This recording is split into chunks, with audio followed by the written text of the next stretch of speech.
Good evening, everybody. Welcome to another Fireside Chat. This is Fireside Chat 84, Eimear Burke here.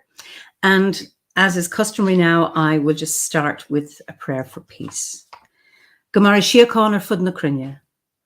Gomara Siacán in our Jaili agus in our Jirha. Ganairi Lin in our Garmacha. Gamwich Buikas Jeev, Jeha Quivdaka, Ispirit Quivdaka. May peace prevail on earth.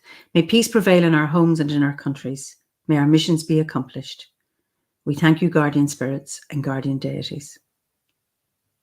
For peace.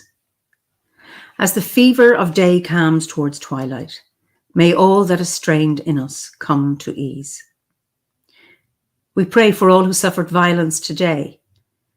May an unexpected serenity surprise them. For those who risk their lives each day for peace, may their hearts glimpse providence at the heart of history. That those who make riches from violence and war might hear in their dreams the cries of the lost. That we might see through our fear of each other a new vision to heal our fatal attraction to aggression. That those who enjoy the privilege of peace might not forget their tormented brothers and sisters. That the wolf might lie down with the lamb, that our swords be beaten into plowshares, and no hurt or harm be done anywhere along the holy mountain. With thanks to John Donoghue. So, hi, I'm from Manitoba, Slough, Poland, South London, Glastonbury, a sunny summer London. Well, it's been cloudy today here in Kilkenny. Glastonbury, Montreal. Lovely to see you all. Where else are people from? Utah. So let me bring you to my guest this evening, and we're going to Ardnamurchan in Scotland. And I'd like to introduce John King. John, you are so welcome to this Fireside Chat. No, thank you for inviting me, Eimear. I'm looking forward to the next wee while together. So now just tell us where you're from and what your landscape is like. Well, I was born down in the south of England, but I live now in Ardnamurchan. Quite a remarkable place. When I talk about it, the difficulty I have is that, to be honest, it's difficult not to feel rather smug. It really is a special place, and it actually inspired a song. So may I start with a song? Yes, you can. Okay, so this is a song called The Land of Waking Dreams, and I'll explain afterwards where the actual title came from.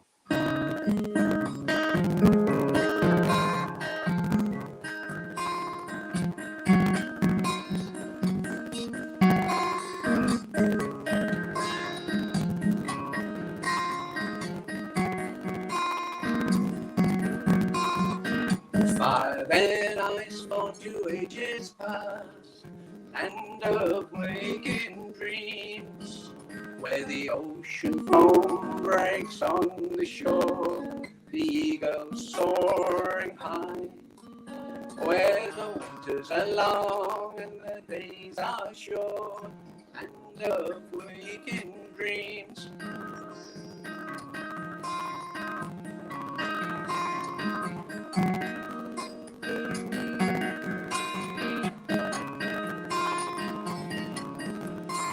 Where oak and birch and grow and grow, land of waking dreams, where wildcats roam and otters play, the mighty stag stands high, where the sun shines soft and the breezes grow, land of waking dreams.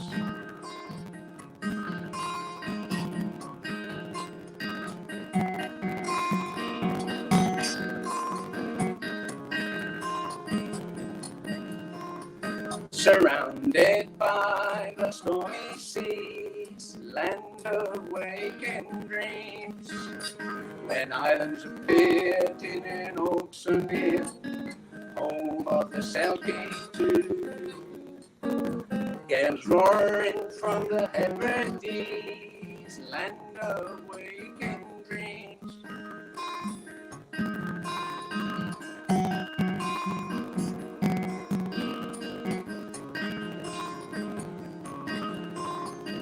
settled by man in ancient times, land of waking dreams.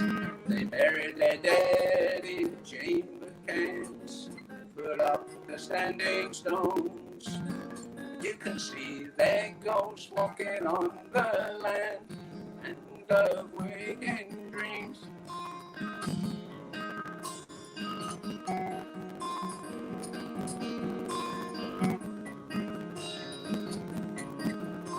With the mountains of the setting sun, land of waking dreams, where the veil is thin and sound time, the summer lands are near.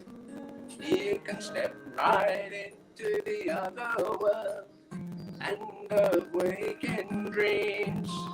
You can step right into the other world, land of waking dreams. That is beautiful, John.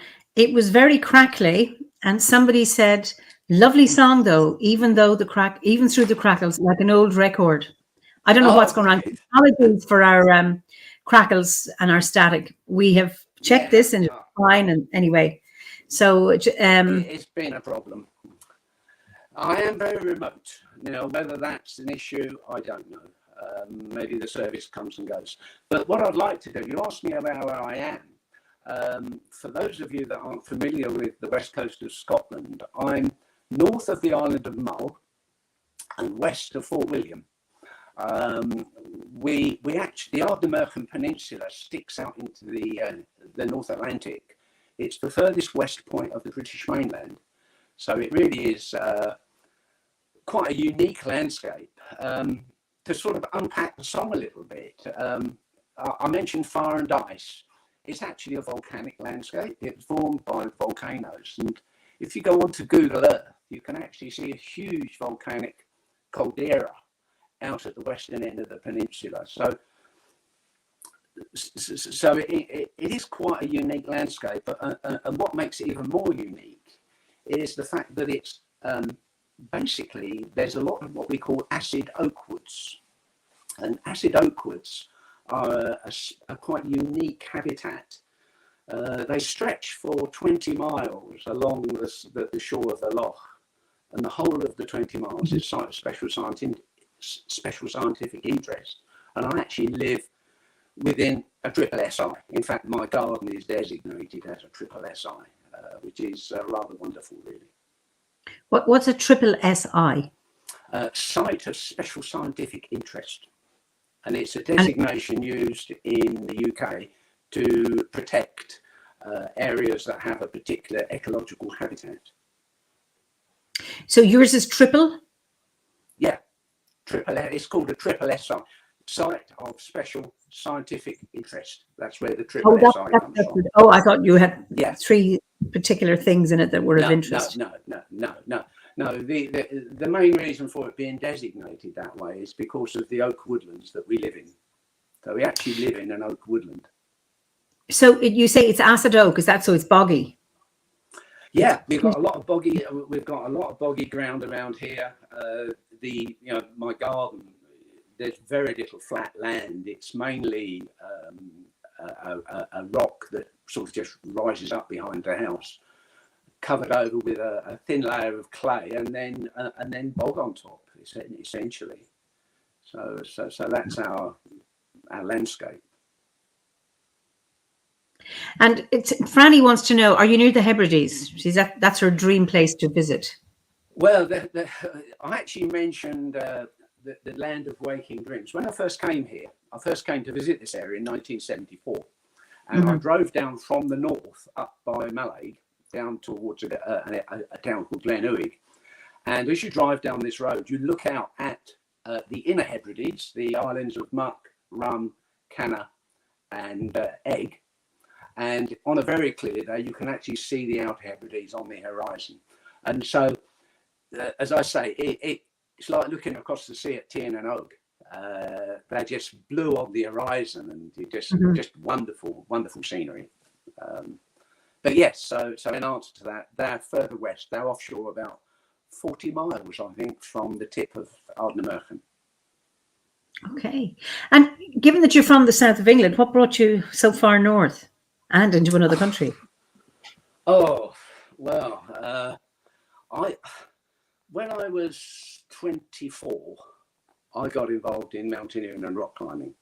Mm-hmm. And that started to bring me north to Scotland. And my whole life I've been back and forth to Scotland. And in actual fact, I had it's always felt like home to me, much more like home than southeast of England. And I had my DNA done a few years ago, about 10 years ago. And my father's line, I've got an unusual blood type. I'm an AB positive, which is only about 5% of the population. Mm-hmm. Thereabouts. And I didn't realise until I looked into it, it only actually formed in the Middle Ages. Oh. Yeah, and what it was a fusion of the people coming from the east with the people that were already in the west, and that actually formed the AB. So I had my DNA done, and the hot spots for my father's DNA was the east coast of Ireland, so Dublin, and the west coast of Scotland. Okay. So whether there's some historical connection there, going back a long way, I don't know. But I like the north. I'm very much at home in the north. Oh, wonderful. So, what you're a rock climber. So where have you climbed? Oh, well, I'm no longer a rock climber. I'm now 72. I climbed from the age of 24 until I was 62. So nearly 40 years I was rock climbing. An awful lot of stuff in the UK, some in Norway, some a lot down in Spain and the south of France. And then, of course, the Alpine chain running from Chamonix in France right through to almost to Vienna along the Alpine chain at various places. So quite widely, in 40 years, you can actually cover a lot of ground. And I did, essentially. Wow. So were you, high mountains, or is it rocks? I mean, you're talking about obviously. Everything from sea cliffs, and the sea cliff climbing is a fantastic environment to climb in because you've got the waves pounding at the rocks underneath your heels. Wonderful. To high mountains, to ice, vertical ice. I actually live about 40-50 miles from Ben Nevis. Okay. And that's got the northern side of Ben Nevis has got quite a reputation. I think it claimed about 6 lives this year. This year alone? Yeah, this last winter. I think there was about 6 people killed up there. And it's about 400 meters. It's about a 400-meter cliff. Wow. And I've climbed up there in the ice as well as on the rocks. So quite a wide thing. Quite a wide range of activity within that world for me. It is something that does not call me. I mean, I've climbed Kilimanjaro. I'm a hill walker. This idea of ropes and trying to find footholds and all of this terrifies the width out of me. I remember being in Yosemite. It was 25 years ago in winter, and I saw somebody climbing El Capitan, that just sheer rock face. And my reaction was anger. That stupid person, because I could feel his anxiety coming up inside me. Why would you put yourself through this? It was almost like I was projecting myself onto that climber. I was on that rock face, terrified. And I thought, why would anyone put themselves through it? I know it has something, but sorry. I don't think your reaction back in and I'm assuming this was in the 80s or 90s? 98, 97. Yeah. Oh, so it's quite late. I was going to say earlier, when I first started climbing, it was pretty much a reaction got off people. People were positively hostile towards you sometimes. But what I saw happen over my sort of 40 years in the sport really was that, and I'm going to be a little bit controversial here, as they commodified it, and it became a commodity, and you could go on climbing courses, and you could buy all this flashy gear, and you could, they started to put up climbs that have got a bolt line on them, so that basically you lead up with a rope tied to you. You have 2 carabiners on a short sling. You clip into the bolt, clip your rope into the lower carabiner. If you fall off the distance above to the distance below. Yeah. And what they've done, they've basically commodified climbing, and it's become an Olympic sport, and it's been much more acceptable. And now you say to people, you go climbing, they go, oh yeah, really? Oh yeah, I've done some of that.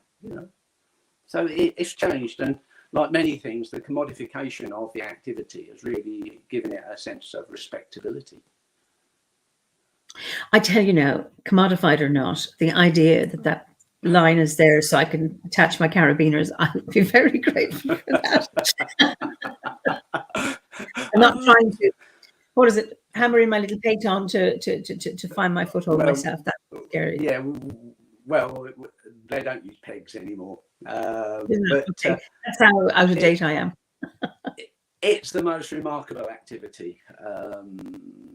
It takes your place, and I'm not just on about the physical activity of climbing, the physicality of it, but it takes you to a place that is, there's sort of 3 things I've been involved in my life. One was rock climbing, the other one was yoga, and the other one was Buddhism, meditation. And each of those activities, people sort of looked at me initially when I was younger. You say, how do they connect together? But they connect together remarkably well. Because they're all about focus, and it's that level of focus that takes you into another space, whether it's a journey or a meditative space, or even just a place of euphoria and relaxation. Mm-hmm. But yeah.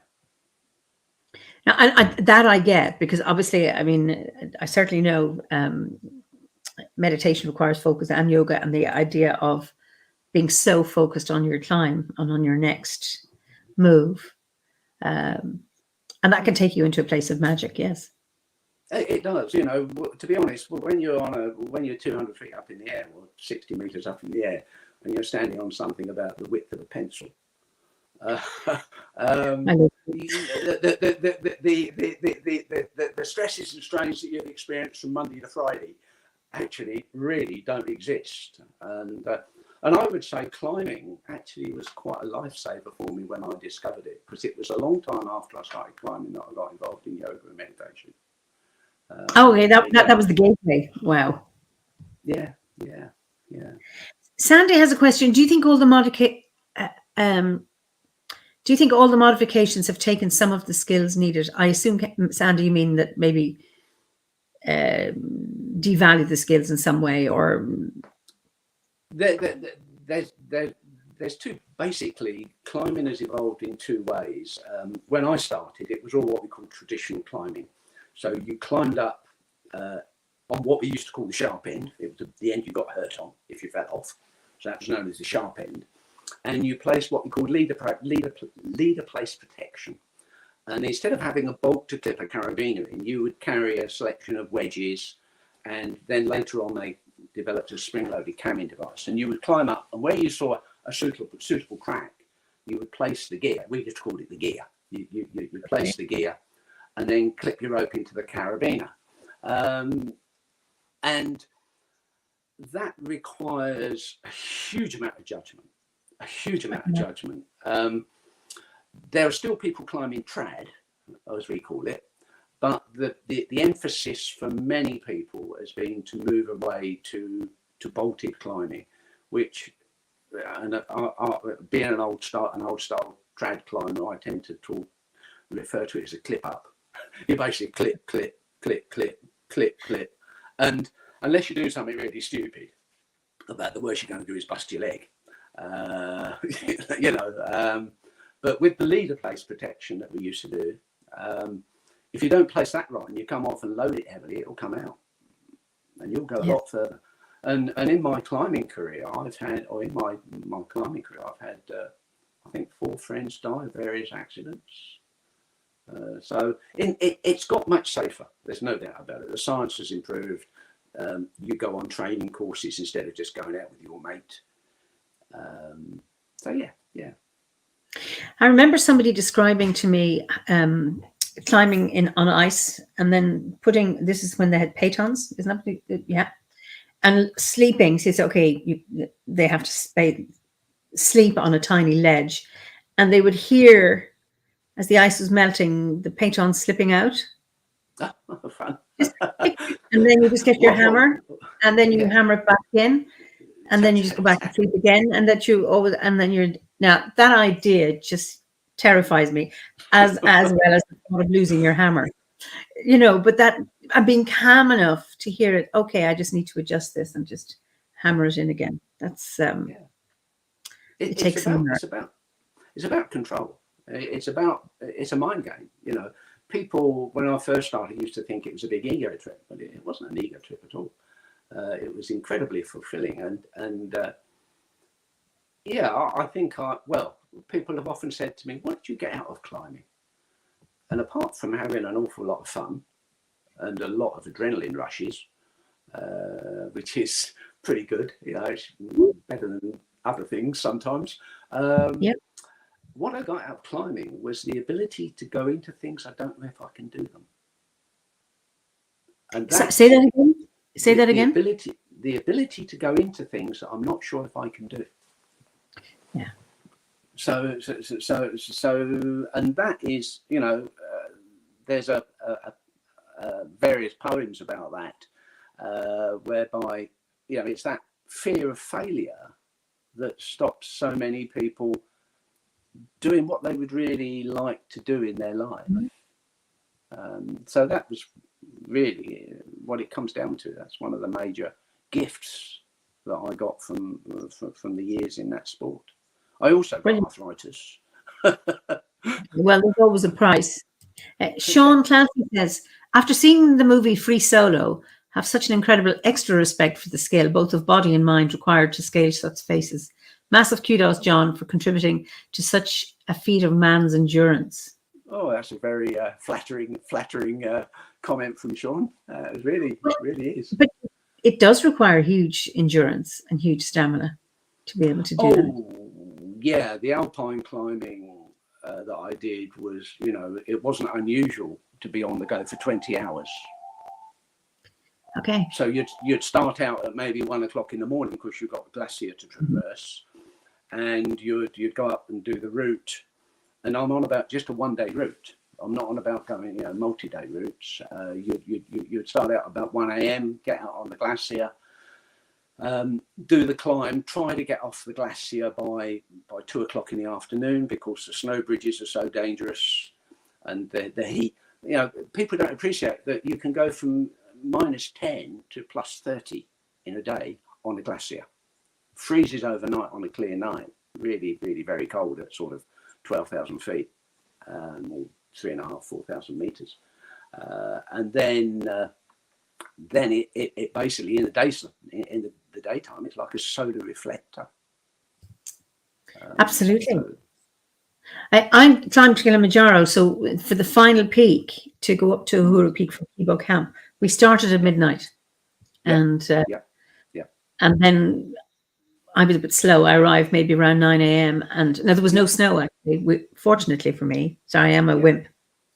And then we spent a half an hour on the top, but then the altitude was getting to me. I was getting quite euphoric, so my guides were quite concerned about me, and came back down. But that was an 18-hour day, so it was whatever the climb up, and then coming back down all the way down, just to come down to lower altitude, much lower than what we had started, but fascinating. But that shows an incredible sort of level of endurance with you. It takes a resolve to push through that, to push through that discomfort and that feeling that can I? You've got to believe that you can, and that's a great gift. If you can have that headset, then that I believe is a huge gift. I knew I was going to do it because I had already had my test, and my daughter was born in this room when I was 42, and I had been reading that in labor, when a woman begins to feel that she's not going to make it, that's it. I can't. It's usually a sign that you're going to push. But often the woman panics or the carers around her panic. But I had read this and my midwife was very, very calm. And when I reached that point, I thought, no, I still haven't. I'm still not ready. And I was. So I had realized I pushed her out. So that I had reached that point where I thought, I can't do this anymore. I can't do this anymore. I can't. And I did. So I knew that if I ever get to a point where I think I can't do it, I know I can. And climbing Kilimanjaro, I never reached that point where I thought I couldn't do it. Very good. So I know that my biggest challenge. Yeah, and I still didn't get to that point, but I knew if I did, that I was going to crawl on my hands and knees to get to Uhuru Peak. There was nothing stopping me, and now, there was no ropes. This was all. I was on I was on my 2 feet, but I would have done it on all fours. But I was determined to. But I never reached the point of where I didn't think I'd make it. I already had my challenge, and I still haven't had a similar challenge to that one. But that's my benchmark. If I can do that, then I can do anything. And it was wonderful. Well, I think you're proving that by taking over Philip's job. To be candid, that's a big ask, and I think an awful lot of people would blanch from from that role, and you've stepped into it and doing a fabulous job, I believe. Well, thank you. You're very kind. I think that's a general feeling from the membership of OBOD. Thank you. You're very kind. Yeah. I appreciate that. Yeah. I'm good for you. Thank you. And Anne Beer says, so interested to hear Eimear's comparison. In labour the second time, I had a kind of vision of climbing Mount Everest. I get that, Anne. Absolutely. There's a question here from Jackie. Did you have a moment during your many climbs when you feared for your life? Yes. In fact, I've had 2 very near misses. The first one was when I was just before I was 30 and I was on my own in Norway. I've always had quite a tendency to be a solitary person. And I was in Norway and I walked through a range of mountain called the Jotunheim, which was quite interesting actually, because it's the time I actually had my first, what I would refer to as a spiritual experience. Okay.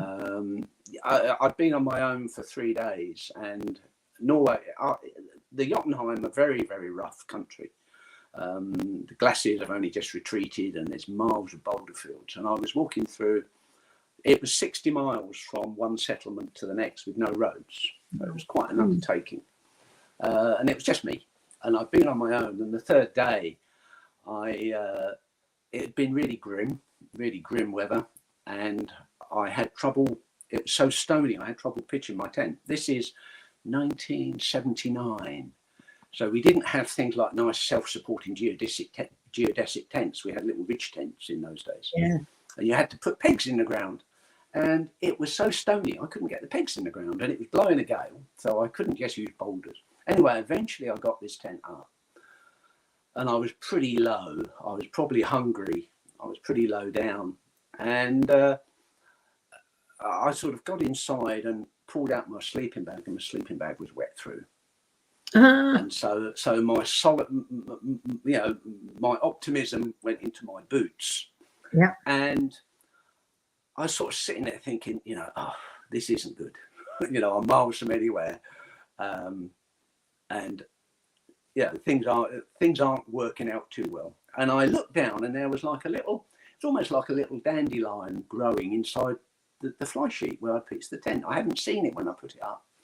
And I saw this little yellow dandelion, and all the stress, all the angst, all the sort of grumpiness just fell off me, just went. And I remember writing in my diary at that particular night that I don't think I'll ever quite see the world the same again. And I don't think I ever did. I think that was the first time that anything like that had happened to me. And it was a combination. Listening to one of your guests the other week, who said about having some really strong experience after a 10-hour meditation session. I think it was I can't think of his name, but basically I'd push myself to a point where all I could do was surrender. Mm-hmm. That's all I could do. I could only surrender to it or sync with it. And I just surrendered to it. And it was a remarkable experience, even now, sort of 40 years afterwards. Wow. But so how did to the question, I was going to say, it's a long explanation to the question. Yes, later on in that trip, I fell off a boulder in a very remote country. I thought I'd busted my leg. And I was on my own, and this is in the days before mobile phones. Anyway, I realised I hadn't busted my leg. But what happened, I was at about 5,000 feet above sea level, and the weather turned really bad. And if I'd have stayed there, I'd have succumbed to hypothermia. I realised that I would die. And I had to get down. And again, one of those times when the going gets tough, the tough gets going. That's what you can do. You either lay there and go. And then the second time that I stood a real risk of death was about 14 years ago. I think I was 58 or 59. And I was on the border between Germany and Austria at about 9,000 feet. We'd done a 1,500-foot climb up this wall. And we got to this summit, which was about the size of 4 car parking spaces. And we got trapped there in a major electrical storm. And I mean a major electrical storm. Huge lightning and everything. And how on earth me and the guy that I was with didn't get struck by lightning, I don't know. But, wow. Yeah. Survived, obviously. It's incredible. Absolutely incredible. Wow. So when did you take up your so you did that for your 62, and then are you still teaching yoga?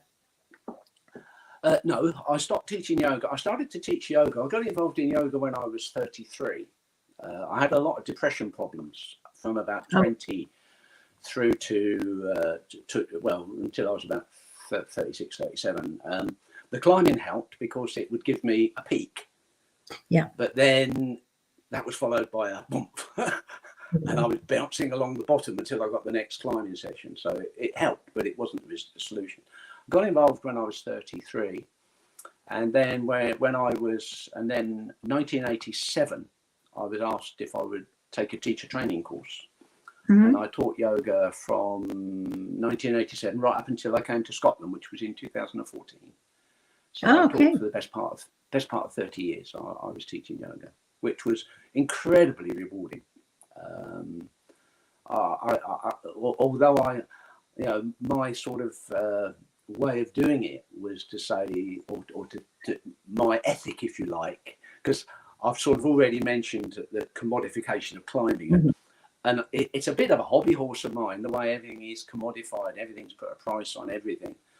But whilst I made money teaching yoga, I didn't teach yoga to make money.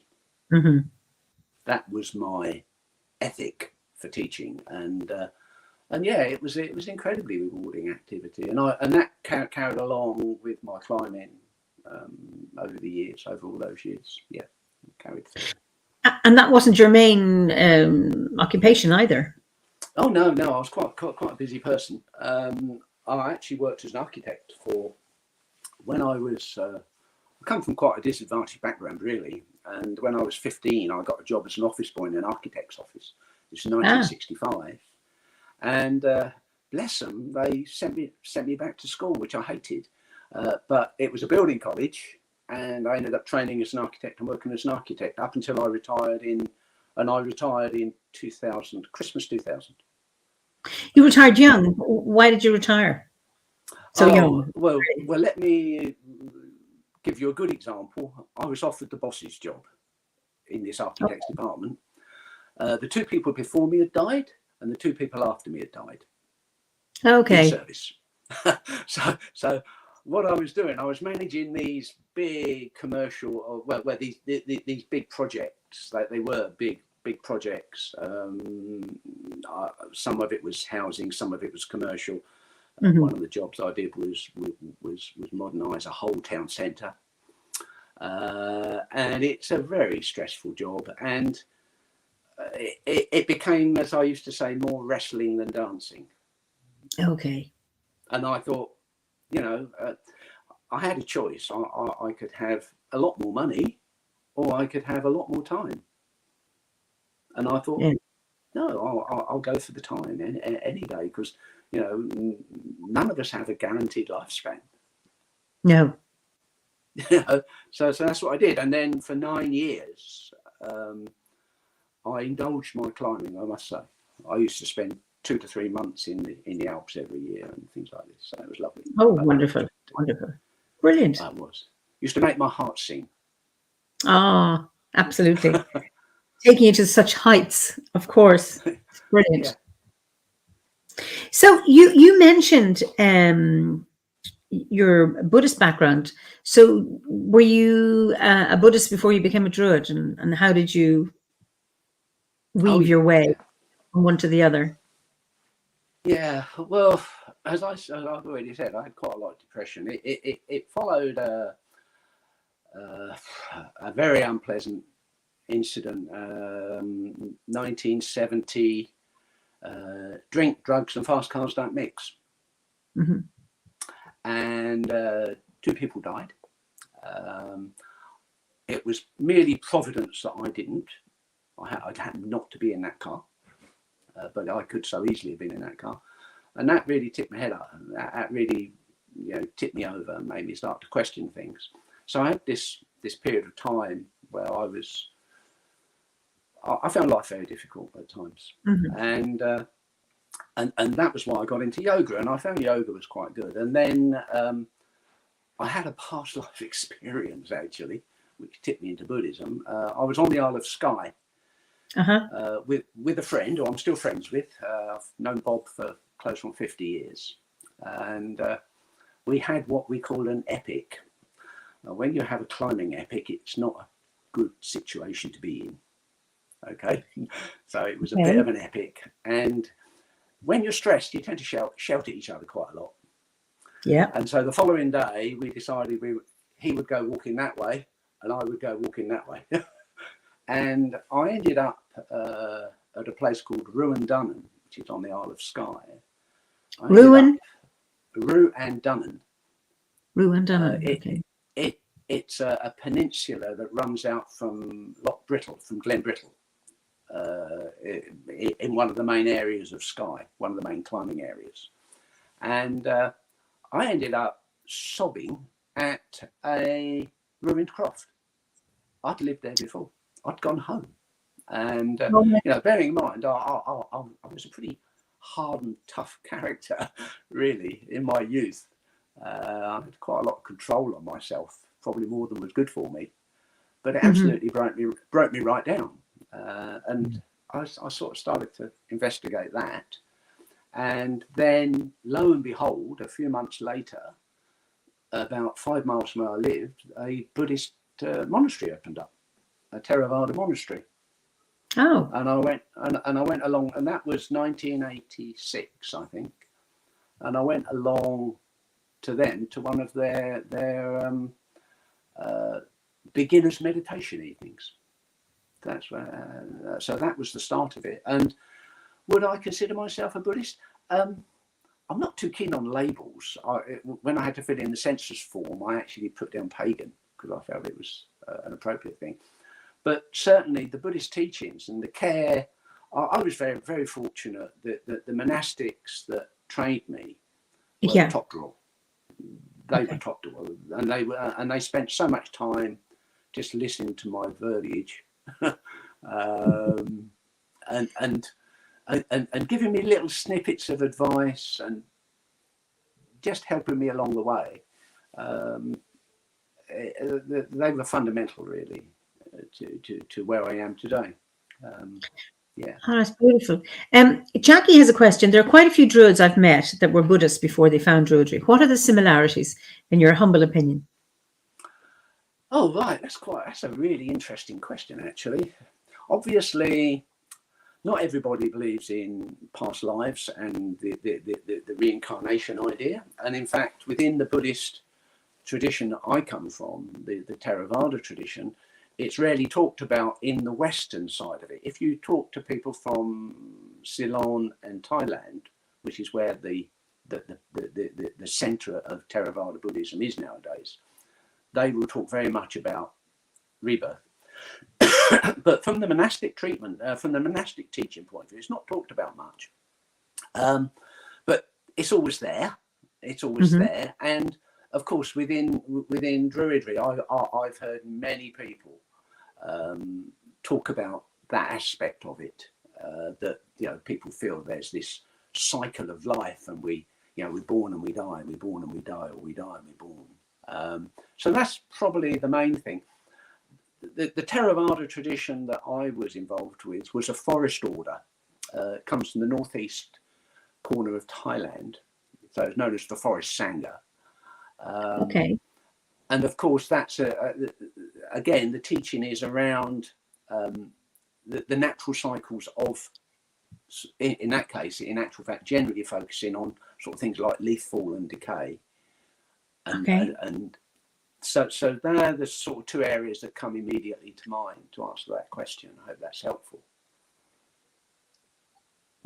Thank you. I think there are a number of people who are just saying that they're, follow both paths. There's one woman, she says, Sue here, my dad worked his whole life working for IBM and took early retirement at 55 because folks were dead of stress. He just passed last year at 93. So retiring in time, I think, is very important. Yes. At the end of the day, I could have gone back. I could have retired. I could have taken my pension. I could have gone and earned just as much money, probably more than I was earning, again on top. But it wasn't, my heart wasn't in it. And I had to follow that. I followed my heart. And absolutely. I've got to say, it did cause, to be honest, I think it was the root of my divorce. Because I did end up getting divorced a few years later. I think that was the root of it. My wife wanted more, and I said, "No, we've got enough. What more do we want?" But different people have different needs, and sometimes we can satisfy them, and sometimes we can't. And sometimes Sometimes I think it's really important people look to their own needs. Oh yes, absolutely.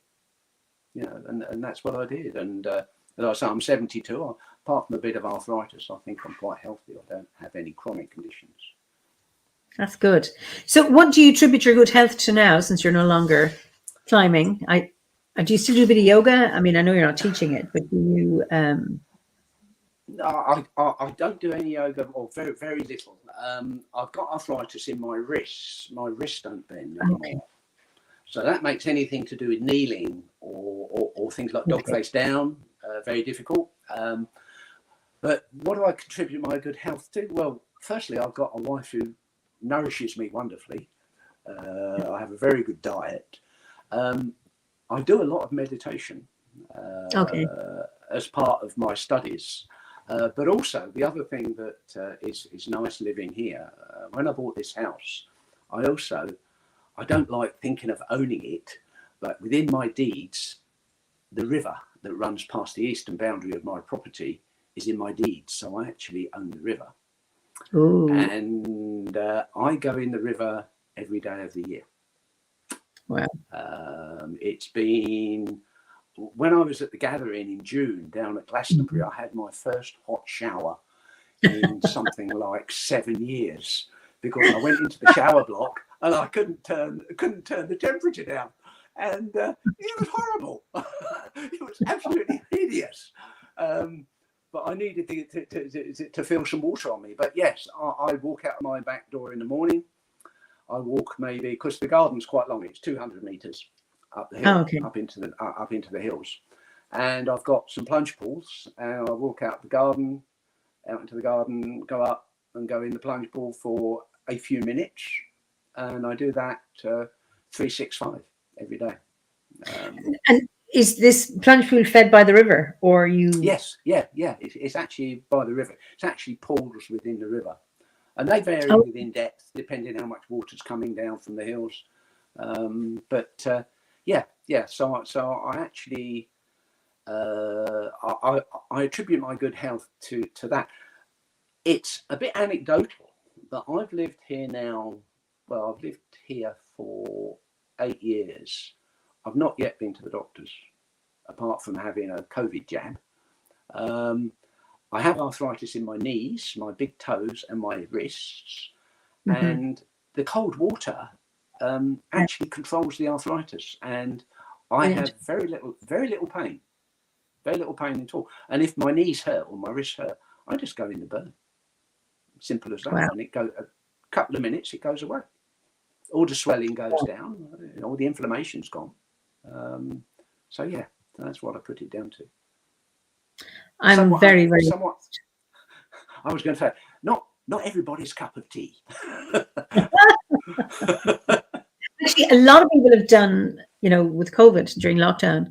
I have friends who've, started while swimming, going into the waters, rivers, and things.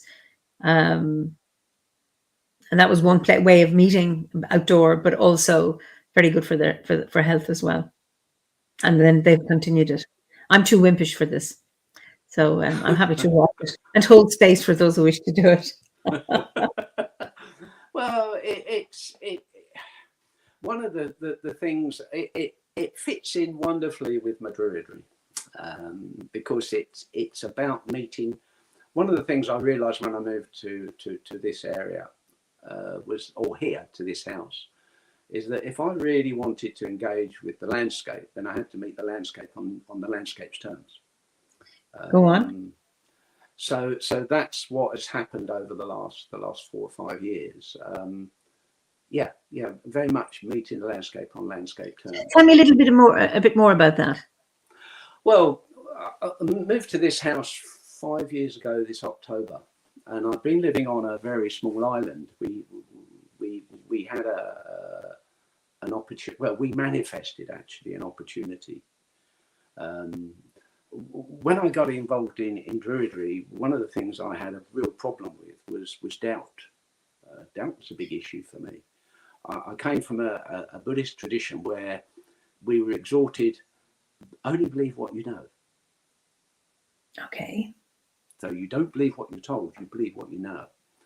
So I came from that position, and there was a difficulty at first with setting up the grove, but then moving forward, and if you want, I can talk about that in a wee while. When Lynn and I got together, I had some responsibilities down south. I had a 100-year-old auntie that I was looking after. Wow. I was her advocate. And when I say 100 years, she made her 100th year, but not 100 years. And what happened was Christmas Day 2013, she sat next to me and said, asked me if I was arranging a 100th birthday party for her. And I said, well, yes, of course I am. And she was the sweetest old lady. She really was. And she said, well, don't bother, John, I won't make it. And she died on the 2nd of January. Wow. So after that, what happened was, we went through the normal process. And then I had no responsibilities down south anymore, nor did Lynn. And Lynn said, where would you like to live? And I said, I'd quite like to live in Eimear. So it was coming up to Imbolc. So sort of a little bit skeptically, I agreed with Lynn that we would plant seeds. And what we did, we printed out a map of Eimear and folded it up into quarters and buried it, and planted it with seeds and set an intention. And then a few weeks later, I started phoning around the estates up here. Excuse me a minute, just get a drink. Started to phone around the estates to see if I could get a cottage, because I wanted to live up here in a rental first rather than buying a property. And eventually I got a response from a small island, the owners of a small island called Ilinshona, which coincidentally is right in the centre of the map that I printed out. Oh. Right. So we ended up agreeing a lease on a cottage that was 2 miles from the jetty on a track, with no electricity, no internet, no mobile phone signal. The water came from the burn, The heating was from a multi-fuel stove, and the cooking was on gas. So we sort of agreed this, and then in the March we went up to visit, and I was sort of still a little sort of, yeah, fine, you know, manifest this, blah, blah, blah. Still this sort of sceptical head of mine that was there. And we walked out to this cottage, and it was in the most magnificent situation. It looked out to the islands of Egg and Rum on the horizon, to the west of us, and we were about 500 meters from the end of the island. And I'm inside the cottage talking with the manager of the island, and Lynn gets all excited, my wife, she gets all excited and calls me outside. And outside is a whacking great lump of rock sticking out of the earth. And carved on the rock are the initials JK. My name. Okay. Now, if you, and in fact it referred, on research, it referred to someone called John Kennedy, also had the date 1917 under. John Kennedy died in the First War. But, you know, the chances of my initials the right way round, it could have been KJ, but it wasn't, it was JK, being carved in that rock are literally trillions to one. I don't know if there's any mathematicians on the broadcast tonight, but, you know, if you can raise 26 to the power of 26 and times it by 2, that would be the chances of that happening. And those sort of things have happened to me, and it's allowed me to set aside the skepticism that is so prevalent with me, or that I find difficult. And I suspect I'd be interested to know if other people listening this evening have equally an equal struggle with that issue.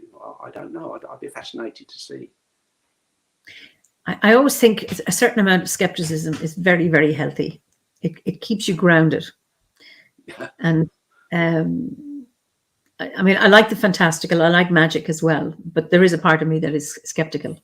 My ordinary conventional friends think I'm not skeptical at all, and then the others on the other side would probably think I'm more skeptical than open to stuff. So it depends on which way you look at it.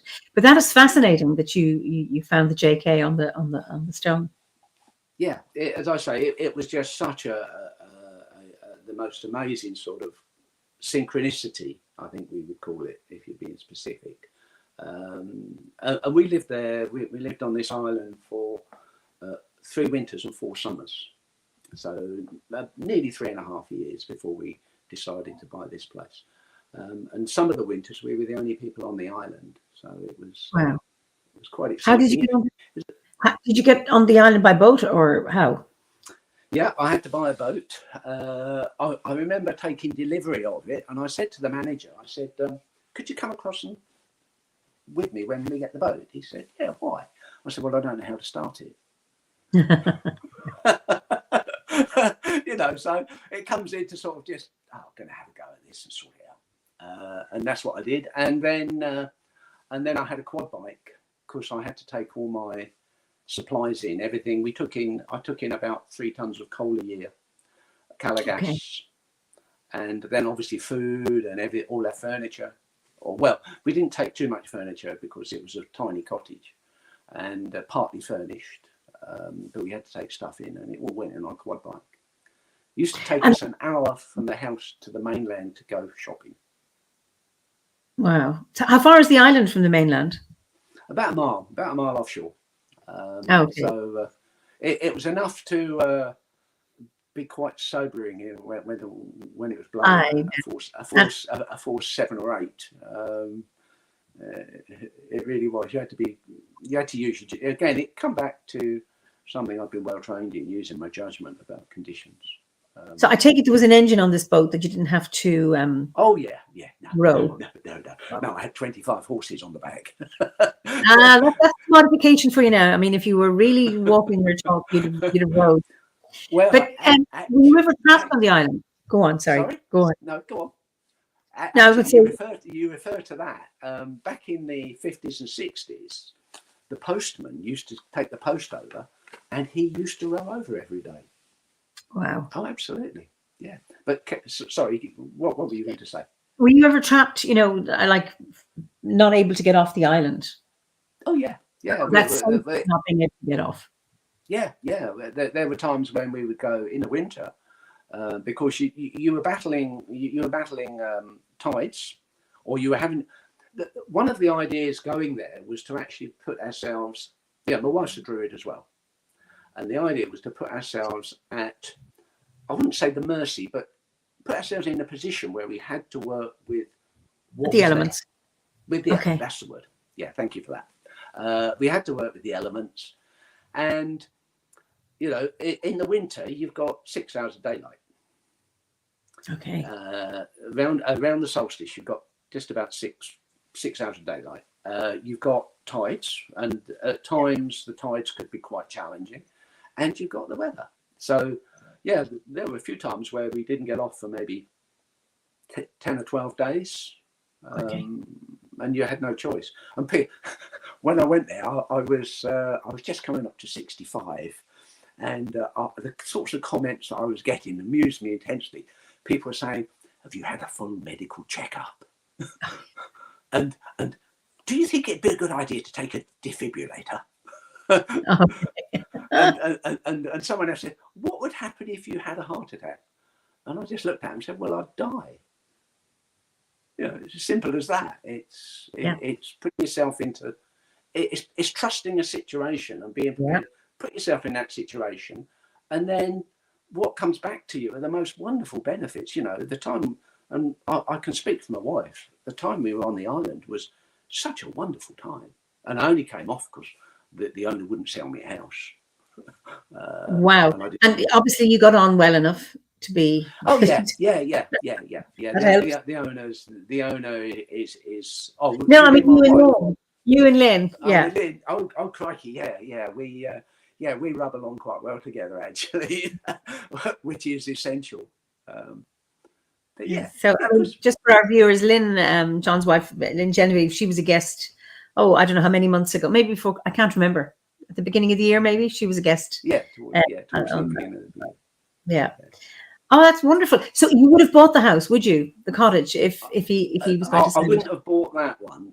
One of the difficulties with that one was, and Lynn found it increasingly difficult. She's got an elderly father, and she likes to talk to him. And in order to get a mobile signal, you had to walk 1.5 miles to get a mobile signal. But there was a cottage on the island that actually had a mobile signal, and it even had electricity to it. And if the owner had said, "Yeah, okay," or given me a 99-year lease, then I would have bought it and extended it a little bit to make it a bit, and done some modernisation. But no, I understood. I understood the owner's position. They didn't want to split the island up, although we were quite useful because we were sort of like unofficial caretakers, really, in the winter months. But yeah, it was fun. It was fun, and it was immensely rewarding. And then what happened? We then came here to Fasca, and just fell in love with the place, really. It's beautiful. So I take it you've running water in your house, do you? What, the one on the island? No, the one you're living in. I mean, because I know you drink the water from the river. Yeah, and you bathe the river. Yeah, I am actually 70% of this place. If you think about it, because this glass of water comes. There's a small dam about 500 meters, probably getting on for 1 kilometre away from the house. It comes down in a plastic pipe, an alkaline pipe, and into a header tank, and then comes into the house. So it comes out of the river, into the house. All we do is filter the water. We just filter the particles. There are no cows or sheep grazed on the hill behind us, so there's no danger of things like liver fluke and things like that. So although we do have the facility to use UV, we don't, and we drink live water. And as I say, I am actually 70% of this land. If you look at my moisture content. Wonderful. Both inside and out. That is absolutely wonderful. Absolutely. Tell me, I'm interested in how you got from Buddhism into Druidry? What was that pathway? Or how did you discover the order, for example? Well, you can blame that on Lynn. I was a single man living quite happily on my own. Didn't really want any. Certainly wasn't looking for a long-term partner. And one day she walked into my life, and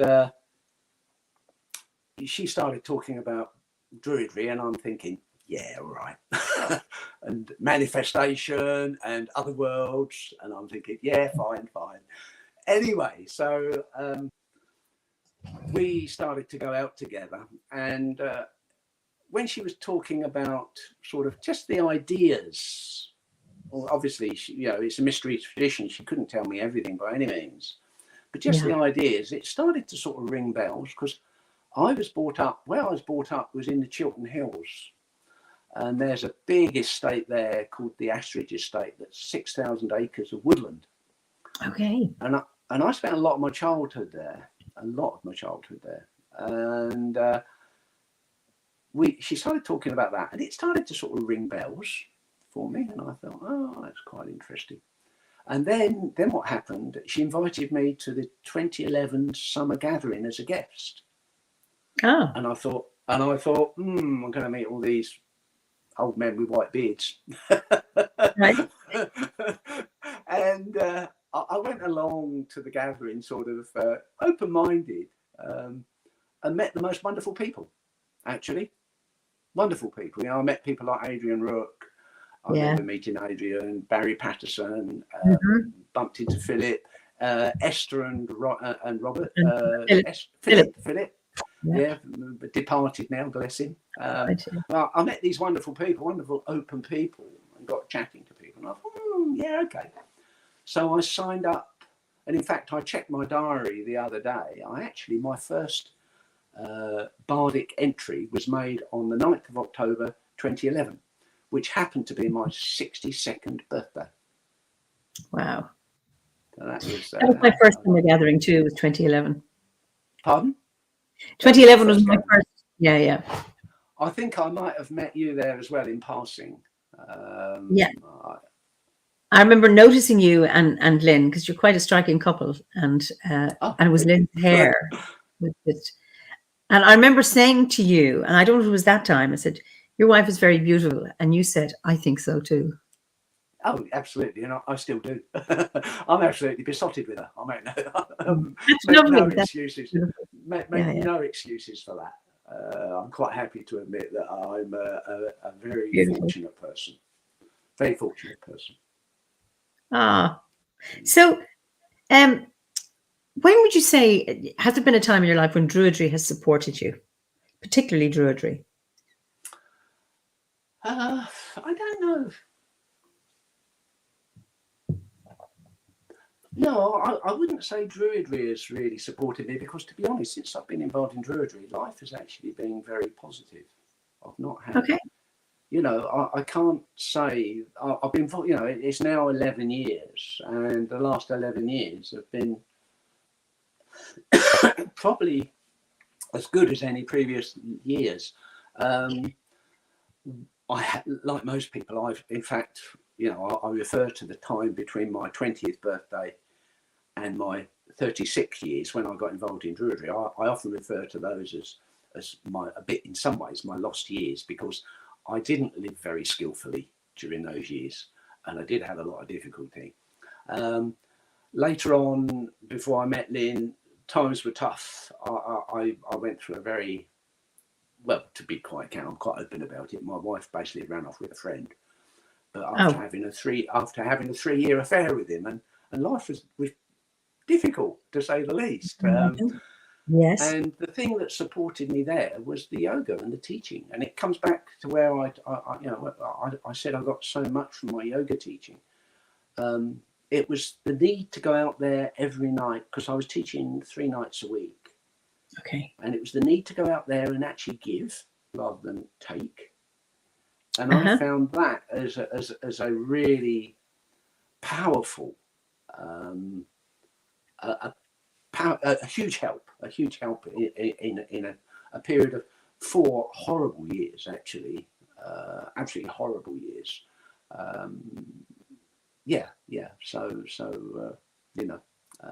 So I can't say Druidry has actually supported me. It's the previous spiritual practices, and Druidry is just one of the ways that I actually used to describe, because people were puzzled going from Buddhism to Druidry. What Druidry, I think, has done is helped me join up the dots. Okay. I've got a much better picture than I had previously. It's better, and that's been an important factor. Well, I'm curious, so what dots were not joined up, and that really did join for you? During my days of within the Buddhist tradition, and actively being really active in the Buddhist tradition, I did a number of long silent retreats. Sometimes supported 15 days, no speaking, 1 meal a day, 10 to 12 hours meditation each day. And some of them I also did retreats, solitary retreats in the wilderness as well. I did a number of those. And whilst they were incredibly helpful, what came up for me was that there was like a spiritual yearning that in some ways Buddhism never addressed. And there's if I go back to the Buddhist teachings that there's various teachings. One teaching is there are a load of people asking the Buddha loads of questions, and he's in a forest and he says there are millions and millions of leaves in the forest. I'll just give you a handful, but that's enough to make you free.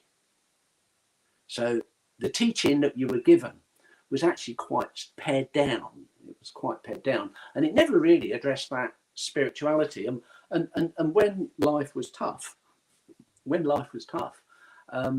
to be honest, all I wanted to do was get enlightened and get out of it. I didn't want this life again. I didn't want to go around another cycle of samsara. So when I got involved in Druidry, one of the first things I heard Philip talk about was the embodied nature of Druidry.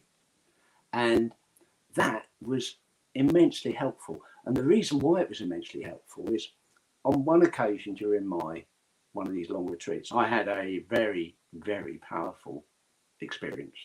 Mm-hmm. Without going into too many details, basically the ego wasn't there. Okay. So I actually saw behind, the point is you say I wasn't there. There was no I. But there was an awareness that glimpsed what is behind the facade that's John, the facade that's Eimear, and that we all carry. And what came from that was, following that, there was an undifferentiated depth of compassion that just blew me away. And this is, I've got a friend who was a Jesuit novice, actually, for many years. He never took the full order, so he was a Jesuit novice. And I've talked to him about it, and he said that he knew people within the Jesuit community that happened to. But one of the problems with those type of experiences is that once that has been experienced, you just want more of it. Yeah. You just want more of it. And the more you want it, the further you are from it. Okay. That's the paradox. And one of the things that I've found really lovely about Druidry, once I got involved in Druidry and started to get past this doubt stuff, I do quite well. My life here is, I'm very privileged. I have the time and I've got the location and the facilities. And I basically do an hour's meditation, straight sit an hour, no problems. I've done it for 30 years, so half my lifetime. So it's not a problem. But there's not that. What has happened? I've been able to drop that striving. There was always that striving to move up, to move on. That has dropped away. And that's made a huge difference to the way that I practice. So yeah, it's been quite. Fascinating. Jackie has a question. Would you say Buddhism gave you the inner peace, enlightenment, and mindset, and Druidry gave you the understanding? That's not a bad. That's actually, Jackie. That's actually quite a good analogy.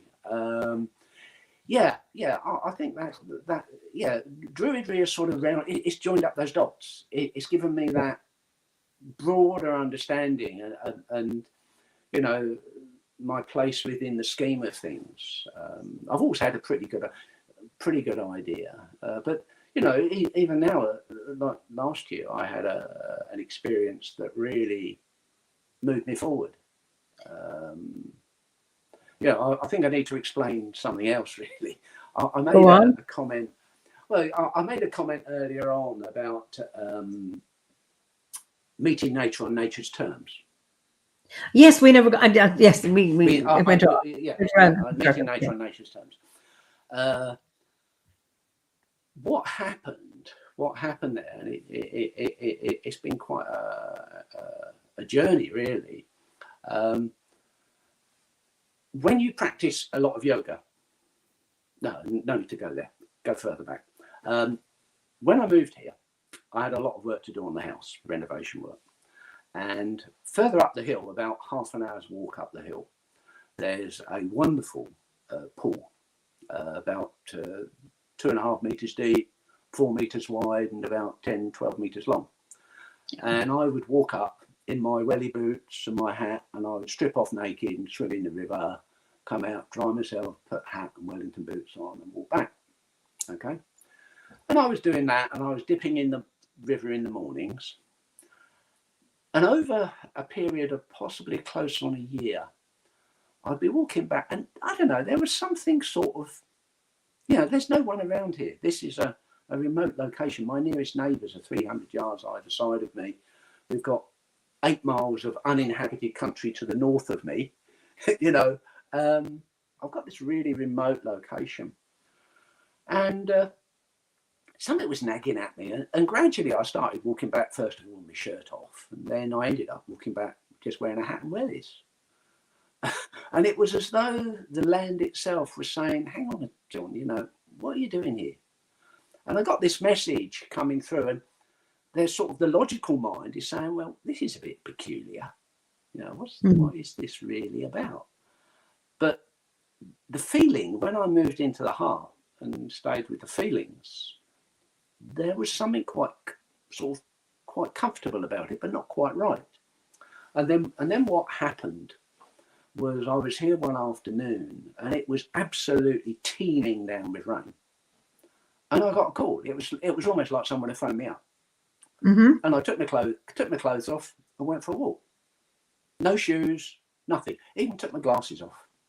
Wow. And there's a wonderful, on the OBOD website, I'm sure some of you have read it, there's a wonderful thing called Getting Naked with Nguyen.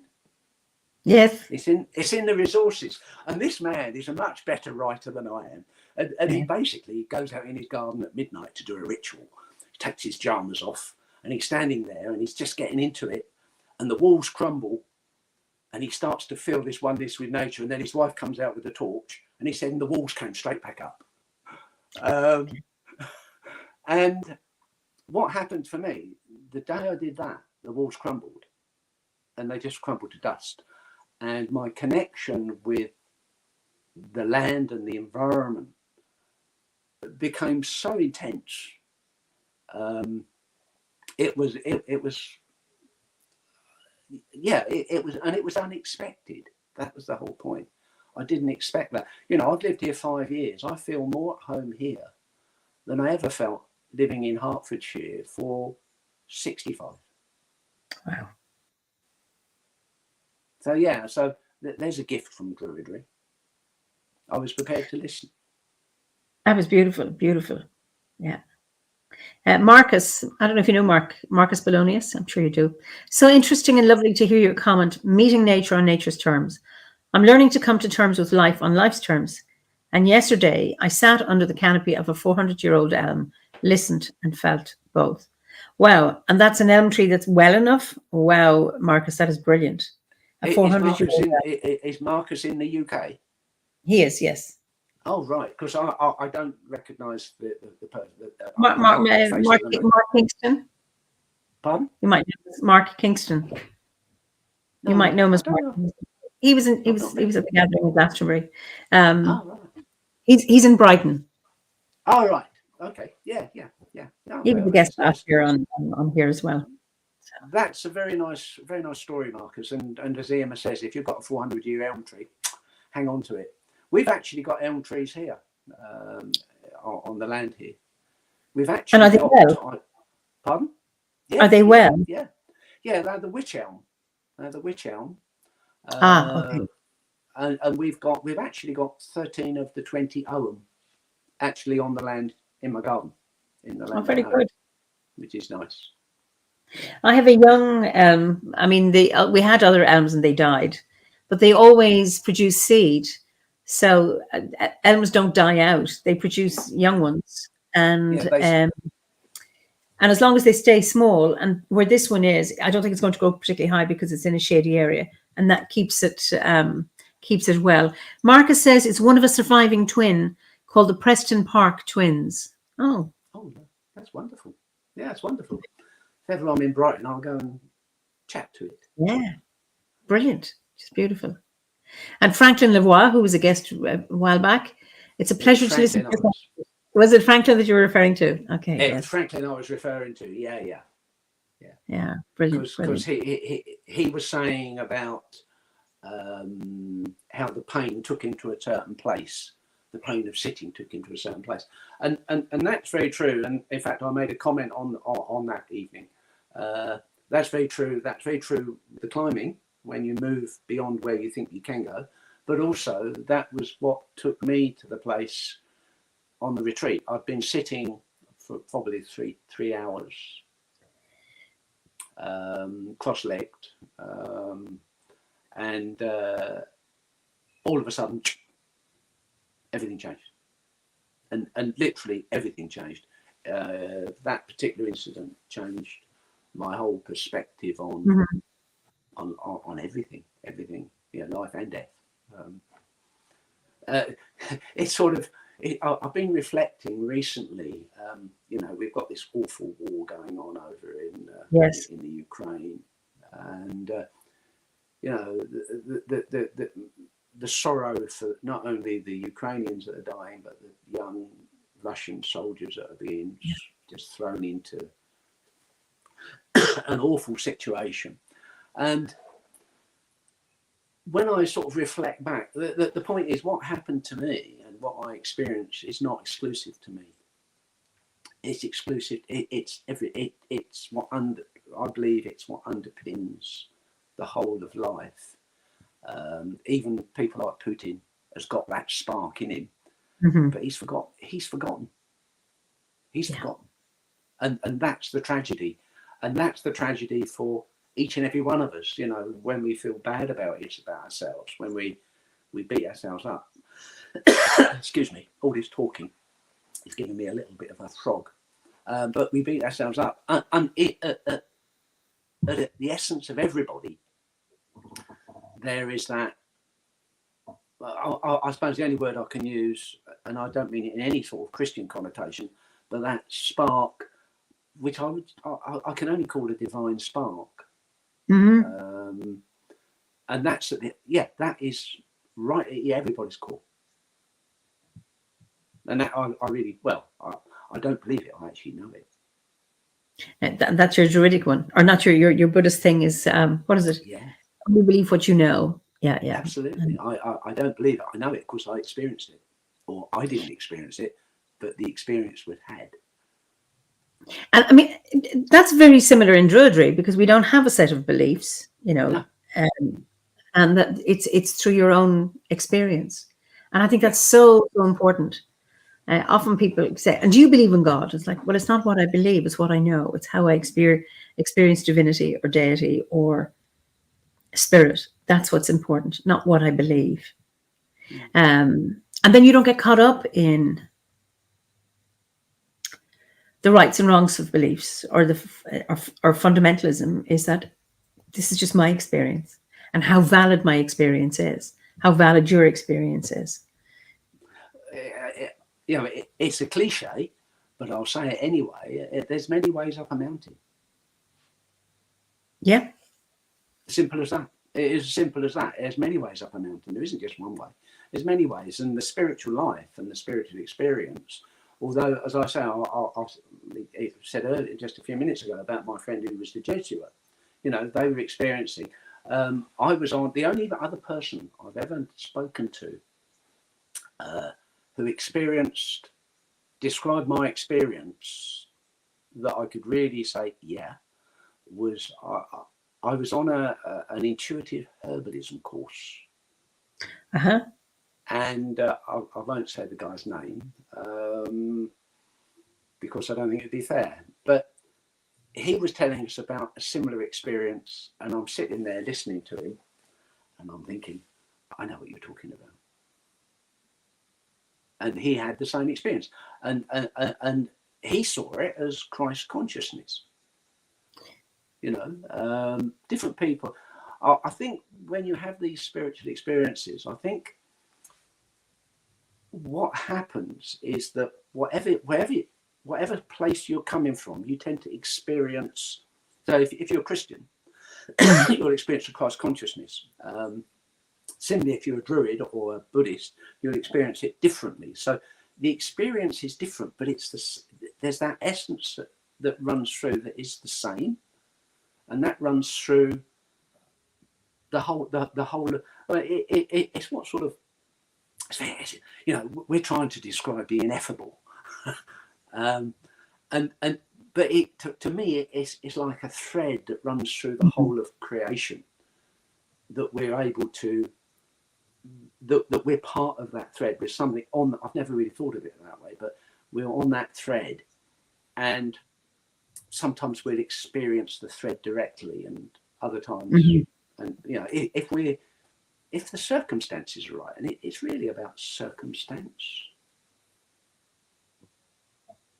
Absolutely. Franny says, I need to learn how to embrace that. I'd love to leave that nagging feeling, always questioning if what I'm doing is wrong. And I think I'll let you speak to that first, if you want to comment on that. You know, that nagging question, what she's doing is wrong. How would you respond to that? Well, I've got to ask a question as well. Does she mean wrong from the point of view of not fitting into a pattern, or wrong for her? Is she trying to fit into a pattern? It comes from a strict religious upbringing. Ah, yeah. So there's some. I hope I don't offend it, but it's basically there's some baggage there. One of the things that, if we go back to my Buddhist days, as I say, when I got involved in 1986, I was a pretty mixed up bunny. Really was. I was finding life very difficult, up and down, up and down, up and down. And there was a wonderful little monk. His name was, the word they use is Ajahn. Ajahn means teacher. And his name was Ajahn Santacito, which meant silent mind. Oh. That was his name. And he was a Jew from the Bronx, believe it or not. He'd been a monk for 20 odd years. And he used to just, the two of us just connected, and he was so supportive. And I remember a number of things he said to me, and one that might be helpful. He said, don't believe your thoughts. Okay, don't believe your thoughts. Don't believe your thoughts. And if we look at that within the Buddhist context, thoughts have the nature of being anicca, dukkha, anatta. That's Pali. That's the language of the Theravadins. Anicca is impermanent. They just come and go. They do, yeah. Dukkha is often translated as suffering, but that's not a very good translation. A much better translation is unsatisfactoriness. Okay. And anatta is actually, they're not yours. Because when you sit down and start to watch your mind, you see the most awful things popping up. And you think, what on earth's that? And what that helped me to, what the meditation helped me with was being able to step back from the fact that I wasn't good enough. When I started in 1986, I really didn't like myself once I started to do meditation. Once I became aware of my behavior and my thought processes, I really didn't like that. And the meditation allowed me to see what was going on. And just recently I've come across something, I don't know if it's from the psychology world, but it's the 4 A's. It's awareness, becoming aware, then accepting, then taking action, and then adhering to that action, to continue that action on. And the meditation gave me that awareness, and it sounds like the lady in question has got that awareness. And what has to come next is that acceptance. You have to accept that that is the way it is. And what I would say is, don't believe your thoughts. They arise and cease in the mind. I get that, because I know when we've allowing just thoughts to drift by and not engage with them. And then there's a part of me wants to challenge the thoughts. And it's, how can you argue with nature and think for any minute that that's wrong? How can you argue with honoring the elements, being out in the landscape? Because that is not incompatible with Christianity, No. And there's a part of me that wants to do that as well, is to say, actually, what in your druidic practice, Frankie or Franny, do you think is actually bad? And she says, yes, I try to meditate a lot on letting the disturbance pass like clouds, but it's definitely a daily practice to get there. Thank you. One of the things I will say is, having taught yoga for close on 30 years, I've never taught meditation. Okay. I've never taught meditation. I taught yoga in a meditative style. And I did that because what I found over the years was that, well, what we can see is the mind is so quicksilver. A thought, bang, rise and sleep, bang, bang, bang. The body responds much slower. And I found that actually, if I could get if I could sort of create an environment and a style that enabled my students to stay within their physical form, that a lot of the stuff that was churning around would drop away. And I'm a very earthy person. Well, I'm a fire and water person, but I'm a very practical person. And what I found was when I was teaching, my only aim all over those years was for people to go home feeling them better than when they came into the room. That was my goal. And what I would say is, if there are difficulties in meditation and that's messing around with the head, then, like you say, stay with the body. Do walking meditation, do yoga, go and play a flute under a tree. There's many ways we can calm the mind. You can, you can sit in the garden and do a bit of needlepoint, or carve a spoon, or or go and engage with nature in a way that's quite initially shocking, like cold water swimming. Yeah. Because there's not only the physicality, but there's also the physiology that comes from cold water swimming. Right. Yeah. I don't know if that's helpful or not. Just random thoughts. She just says nature spirituality has always felt right. I think from any tradition, that having a connection with nature cannot but be good for you. And there's also, when you are out in nature, does it make you feel good? Does it elevate your mood? Does it give you a sense of connectedness? If it does, then If it doesn't, then it's not for you. Yeah, I think that's a good, very sound advice, actually. That's very sound. Yeah. Gabriella Luna, hi John. My near-death experience were not of my religious background, completely different. They were Buddhic, of which I knew nothing. Research is showing near-death experiences as a surprise. I'm not too sure what you mean, Gabby. And then Anne has a question for Gabby. I find this fascinating. Does it perhaps relate to previous life experiences? I don't know, Gabby, could you just elaborate a little bit on that, and then we can come back to it. One of the things that I can say about what Gabby's talking about there, she's saying that what I described was similar to an NDE. Certainly, reading Anita Moorjani's book, which is about near-death experience, there is a similarity. The difference with what I experienced was there was no out-of-body experience. There was no seeing myself other than. It was more immersive. It was completely immersive. Not more immersive. It was completely immersive. But there is a similarity there. I think maybe it's back to this. You know, one of the things that's always occurred to me, because death has been quite a companion of mine over the years,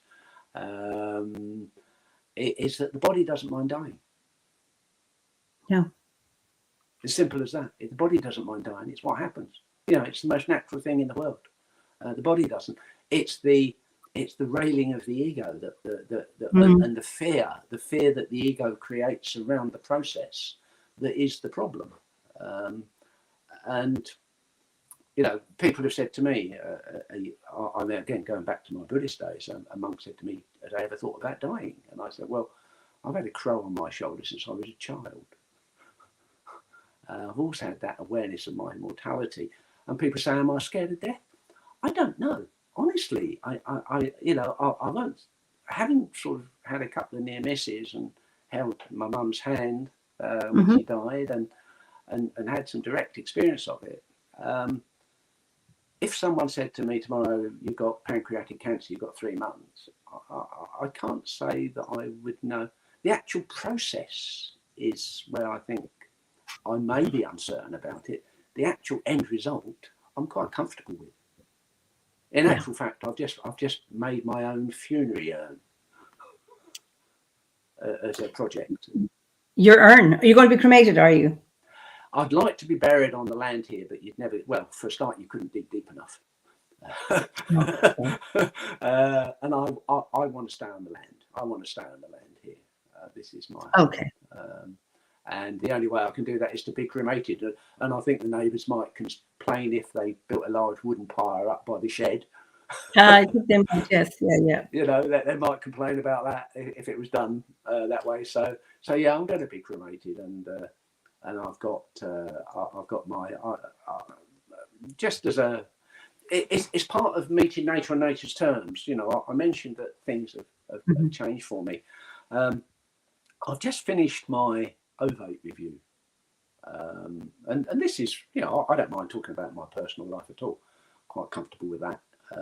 Just finished my OBOD review, and I've got the most wonderful tutor.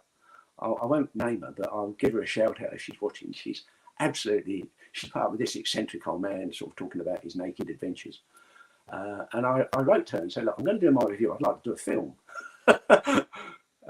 And anyway, we negotiated it a bit, and I did a written review, fully illustrated, and I did quite a bit of filming, and I sent her 2 films.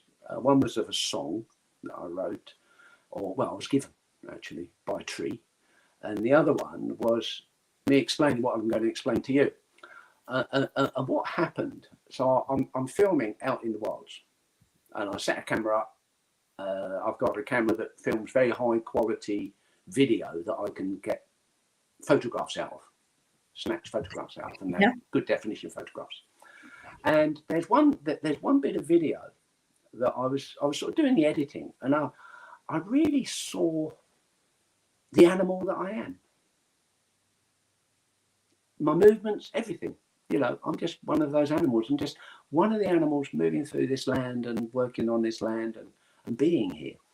And it was quite a striking bit of video of about, 30 seconds. Anyway, that prompted me to write the article. I don't know if any of you saw it, the one in the last touchstone called "Falling in Love with Myself." No, I've missed it. Okay. Oh, right. Well, I wrote an article, "Falling in Love with Myself." And basically, the premise is, if we yeah, okay, talk about myself first, and then I'll ask the question, because I always like to ask questions and see how people respond to them. What happened? You know, I'm part of this land. I've engaged with the land in this very intimate way, and I've fallen deeply in love with it, and I'm part of this land. So whilst since my Buddhist days, I was always fairly comfortable with myself, what I found is that my relationship with myself has deepened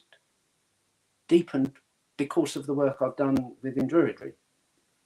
And, Wow. and as I say, I actually wrote this article, and that was the title, Falling in Love with Myself. And there's nothing narcissistic about it. It's just me being comfortable with me. And at the end of it, I actually asked 3 questions, and Penny, bless her, she coached me on the questions a little bit. But essentially what I was saying, if as Druids, we love the land and we feel part of the land, we are part of that land. Do we have that same relationship with ourselves? And that's a pretty tough question to ask people, you know. And if not, why not? What separates us from that feeling? And I wrote it and asked the question for people to inquire in themselves about how they feel about that. And it links back to the question earlier about feeling you're doing something wrong. No, you're not doing anything wrong, you know. But because, let's be honest, how many people are really comfortable with themselves? It's a hell of a question. You know.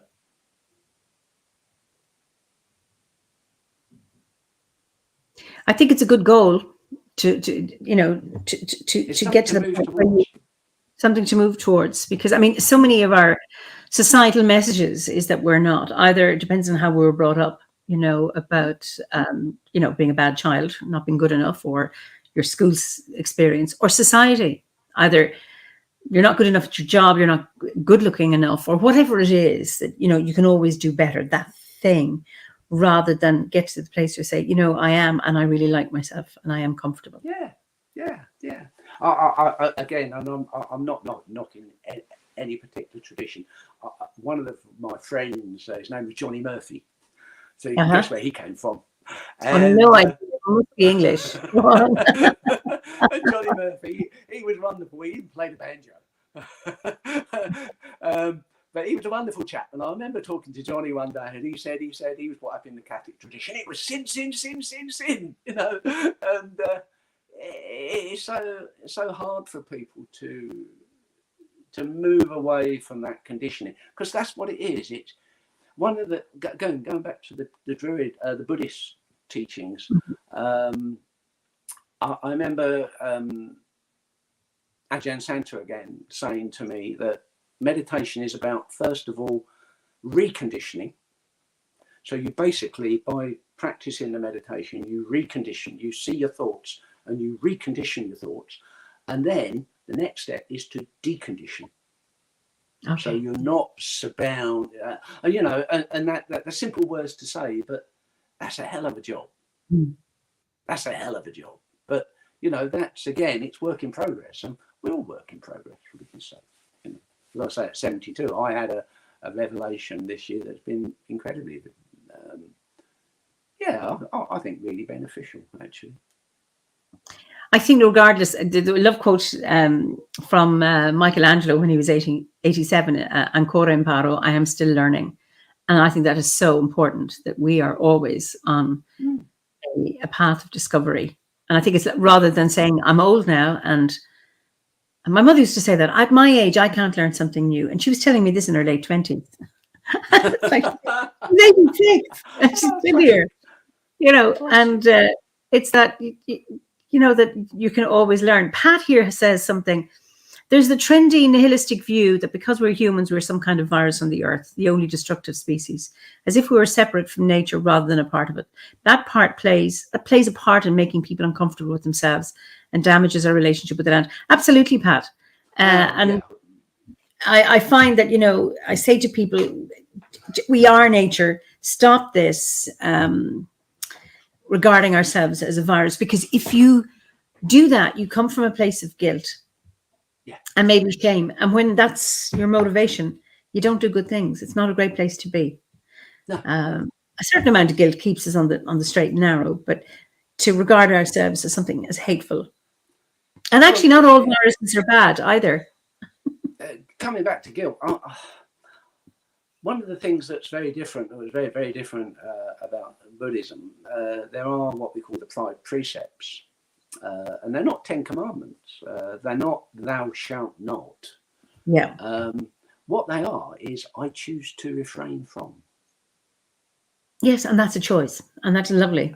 There's a huge motivation. And absolutely. And so, you know, that sort of put a whole, so whether it was choose to refrain from taking life heedlessly, refuse to refrain from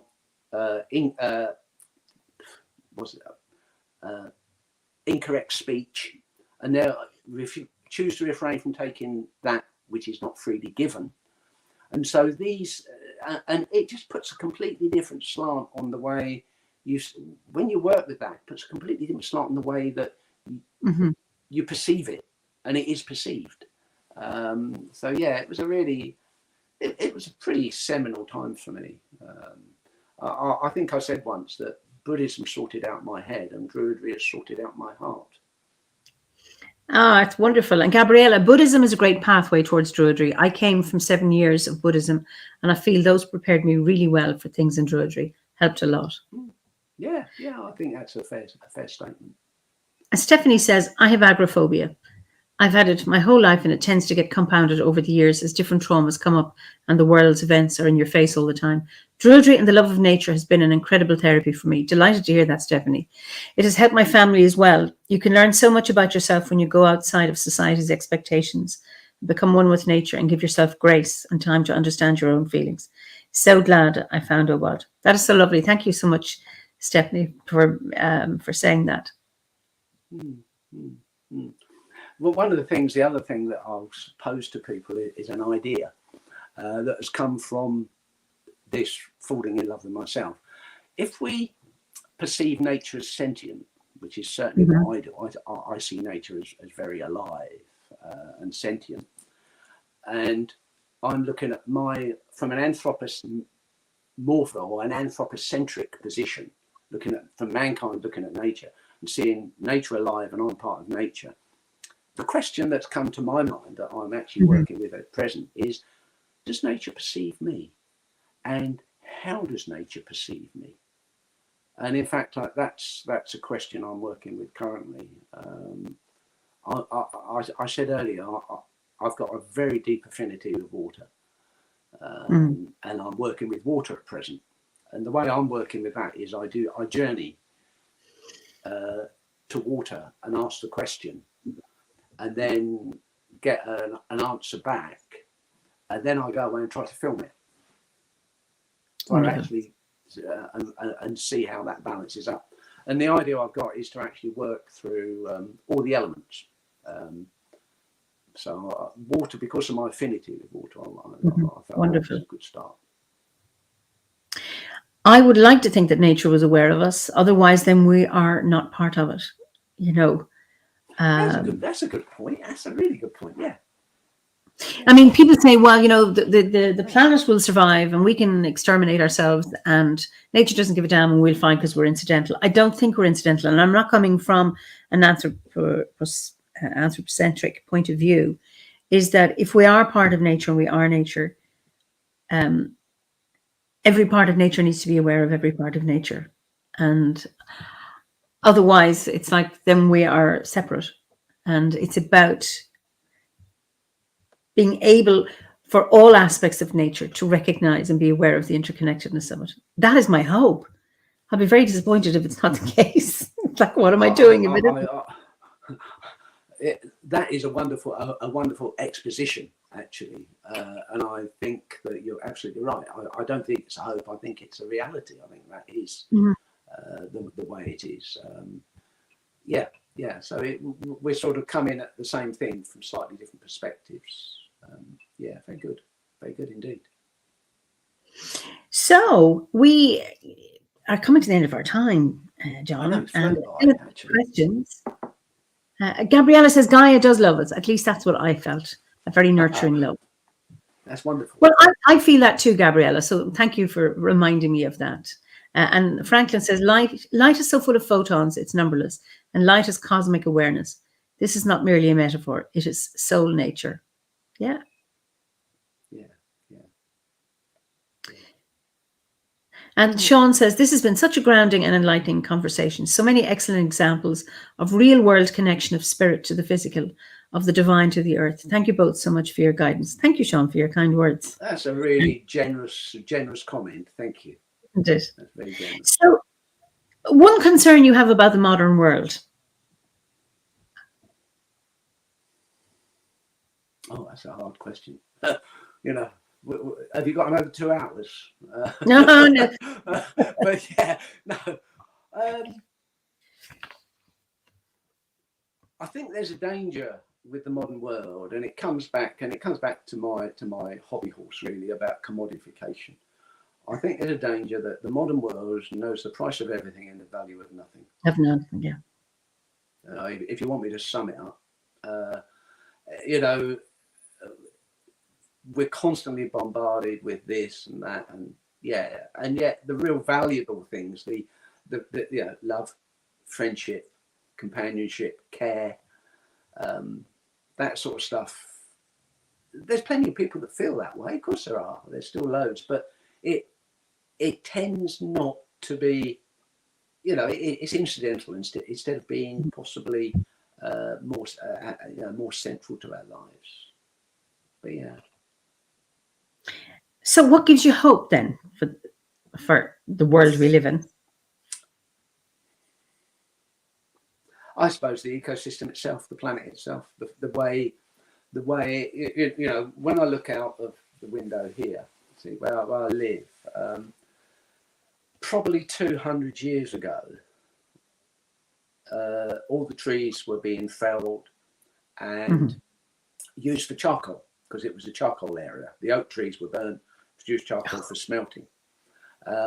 There's just the other side of the burn, there's a cliff that was quarried to build a bridge. The abutments to the old bridge are both either side of the burn, one's on my property.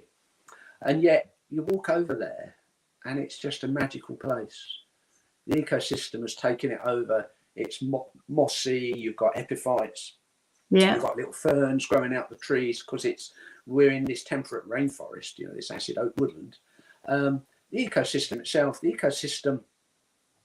if we give it a chance, if we give the ecosystem a chance, I believe it will sort itself out. But we've got to be prepared. We've got to be prepared to change as a species. We've got to be prepared to accept maybe a little less as individuals. We have to change. Do you think we can? I know we can because we're perfect, but do you think the world can, generally? Well, I'm glad you said that. We are all perfect. It's just that we forget.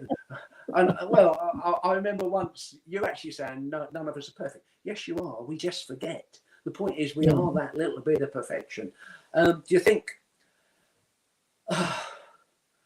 You know, we're going to verge into politics here, because basically, the whole socio-economic system has to change. You know, we cannot go in on endlessly consuming, producing.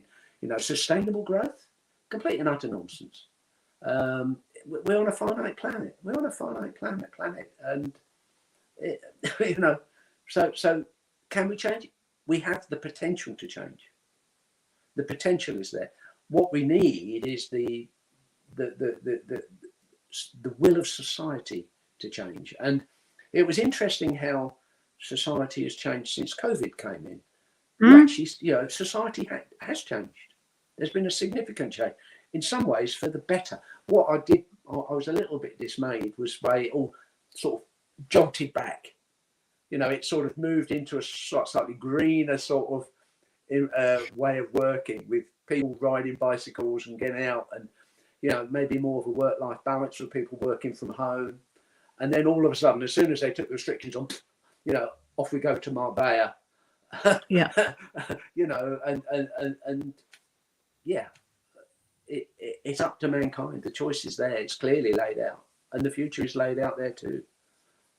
Will they do it? I'd like to think they would. Well, let's we are go on. survivors.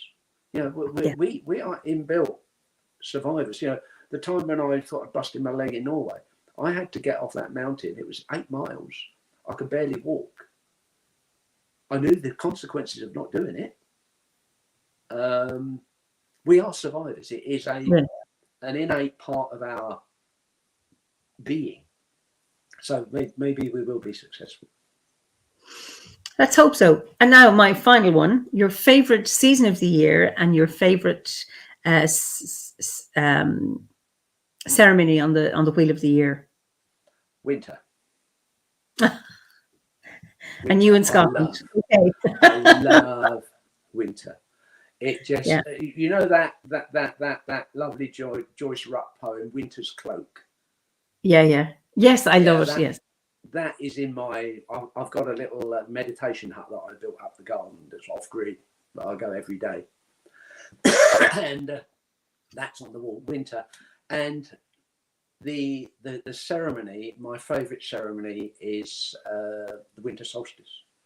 Okay, in the dark. It's that tipping over.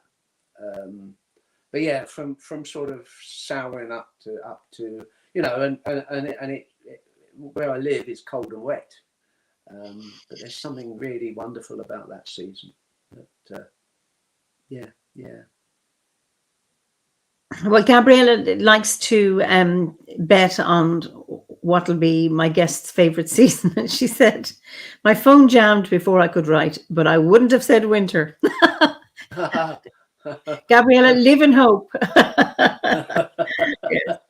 Yeah. John, it's been such a joy chatting to you this evening. And I know our viewers really enjoy the conversation as well. So we must come to a close, and I'll just allow you just to say goodbye to everybody. Well, first of all, I'd like to thank everybody for tuning in. I hope you've enjoyed what we discussed. I would apologise if it's been a crackly old line. Ian and I, we did work all sorts of bits and pieces to try to resolve it, but you know, it's what we've got, and that's it. So thank you once again.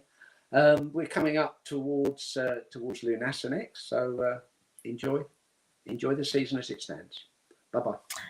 I just send you, so don't go anywhere. I'll just send you through the veil, and I'll talk to you in a minute. We can look at the comments then. Right.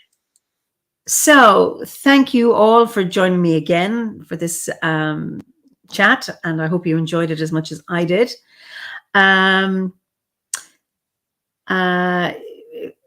Stephanie says, thank you both for your time. Lovely discussion. There are so many amazing guests on these fireside chats, full of guidance and spirit. Absolutely, Stephanie. I feel such a joy chatting to everybody. I look forward to these every week. So I wish you all a good week. I will not be here next week because I will be in Germany at the International OBOD gathering, but I will be back in 2 weeks' time, and I look forward to having another chat with another wonderful guest, as they always have been. So in the meantime, enjoy the rest of your evening, your morning, your afternoon, or if you're watching a recording of this chat. So until we meet again, slán go fóill.